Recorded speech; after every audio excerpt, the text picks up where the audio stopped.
मां सफदर का राज रबीका खान ने खोल ही दिया। मां सफदर के घर भी आने वाली है खुशखबरी।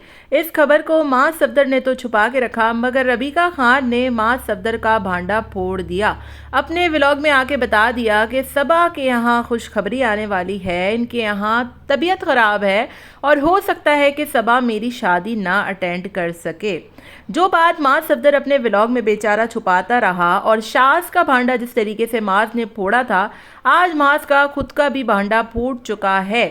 लेकिन भरपूर तरीके से माज ने भी ये खबर नहीं छुपाई थी। कल के व्लॉग में माज सफदर ने सबा को क्यों नहीं लेकर गया, बार बार यही सवाल था लोगों की वीडियो में, और लोग बार बार ये इसरार कर रहे थे कि आजकल माज जो है वो सबा को जगहों पर लेकर नहीं जाता। जो सबा ऑफिस भी माज को अकेले नहीं जाने देती है, ऑफिस भी उसके साथ जाती है और इतनी जो है वो ओवर एक्टिंग हो रही होती है व्लॉग में। अब वो पिकनिक पे अचानक से क्यों नहीं जा रही और फिर इतनी ड्रामेबाजी के दिल तो बहुत कर रहा है लेकिन मजबूरी है, इस तरह की बातें। और फिर जब लोग इसरार करते हैं और पूछते हैं तो फिर आपको मजबूरन इसको कंटेंट बनाना पड़ता है। असल में कंटेंट की तैयारी होती है हर ब्लॉगर की। आने वाले कंटेंट को पहले से ही लोगों का जहन बना दिया जाता है, जहन साजी की जा रही होती है कि अब अगला कंटेंट जो है वो माँ साहब के बच्चे का आने वाला है। तो एकदम से बम फोड़ेंगे तो फिर ऑब्वियसली लोगों को जब पता ही नहीं होगा, तो जब हू हा लगी होती है ना कि थोड़ी बहुत लोगों के कान में ये बात चहमगोइयाँ डाल दी जाए कि हाँ कुछ आने वाला है, तो लोग बड़ा इंटरेस्ट लेने लगते हैं और लोगों को इस बात का बहुत इंतज़ार रहता है। तो माँ सफदर ने एज़ यूजुअल वही किया जो अपने पहले बच्चे के टाइम पे किया था। First month, second month, third month, अभी से ही मेरा ख्याल है अभी स्टार्टिंग डेज हैं और सबा की तबीयत के रोने जो है वो स्टार्ट से ही लेना शुरू कर दिए हैं। बेटी की ख्वाहिश है, गुड न्यूज़ आने वाली है, मैं बहुत जल्द बताऊँगा, आप लोगों से शेयर करूँगा, सबा नहीं जा रही, सबा का बहुत दिल है, सबा की तबीयत ख़राब है, इस तरीके की बातें। और ये तमाम तर चीज़ें फाइनली रबीका खान ने अपने व्लॉग में आके हुसैन के साथ भांडा फोड़ दिया और क्लियर एंड कट बता दिया कि सबा की तबीयत ख़राब है, वो नहीं आएगी हमारी शादी में।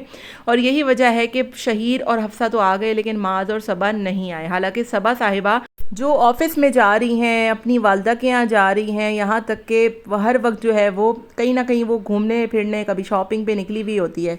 वो अगर सिर्फ नहीं जा रही तो या तो वो पिकनिक पे नहीं जा रही या ट्रिप पे नहीं जा रही, और वो भी दिखाना है लोगों को कि कोई ना कोई ऐसी चीज़ या ऐसी बात है जिससे लोगों को थोड़ा सा, लोगों का जो है वो माइंड पहले से ही बन जाए कि बच्चा जो है वो अब आने वाला है दुनिया में और कोई ना कोई ऐसी बात है।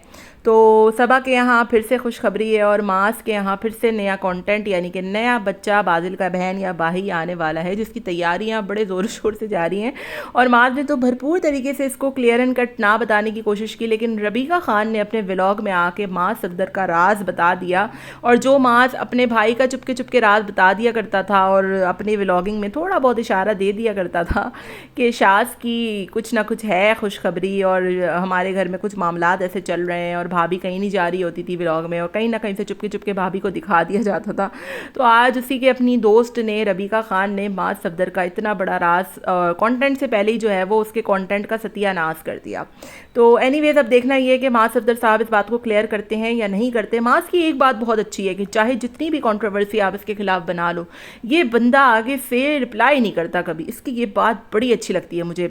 नानी के घर का मामला हो, कार का मामला हो, फरिया की चीटिंग का मामला हो, बड़े ही ठंडे दिमाग का बंदा है मास। और मुझे ये बात वाकई में मास सफदर की बहुत अच्छी लगती है कि उसने कभी भी आगे से रिप्लाई नहीं किया।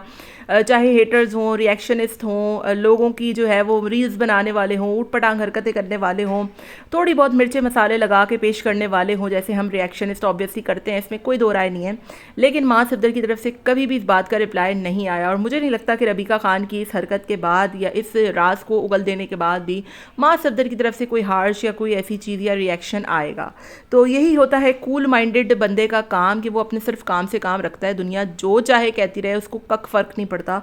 और वाकई में मास सफदर की ये बात बहुत अच्छी है। बाकी जितने भी आप यूट्यूबर्स ले लें, चाहे वो डक्की हो, रजब हो, फिस्ट्रोलॉजी हो, या जितने बड़े बड़े यूट्यूबर्स हो, मैंने हमेशा देखा है कि वो आगे से रिप्लाई करते हैं। रजब भी बहुत आगे से रिप्लाई कर देता है, फ़हाद मुस्तफ़ा को उसने क्या कुछ नहीं बोल दिया, डक्की भी आगे से रिप्लाई कर देता है। लेकिन मास इस व्लॉगिंग में ऐसा बंदा है कि उसको कोई फ़र्क ही नहीं पड़ रहा था, कोई कोई जिसको जो चाहे कहता रहे। नानी के घर के हवाले से इतने व्लॉग लोगों ने बनाए कि भाई नानी का घर क्यों नहीं बना, लेकिन इस बंदे ने आगे से एक तुफ नहीं किया और रिप्लाई नहीं किया, क्योंकि उसको वाकई में कंट्रोवर्सीज़ में पढ़ने का शौक ही नहीं है। और ये एक अच्छे व्लॉगर और एक अच्छे इंसान की बड़ी पहचान होती है।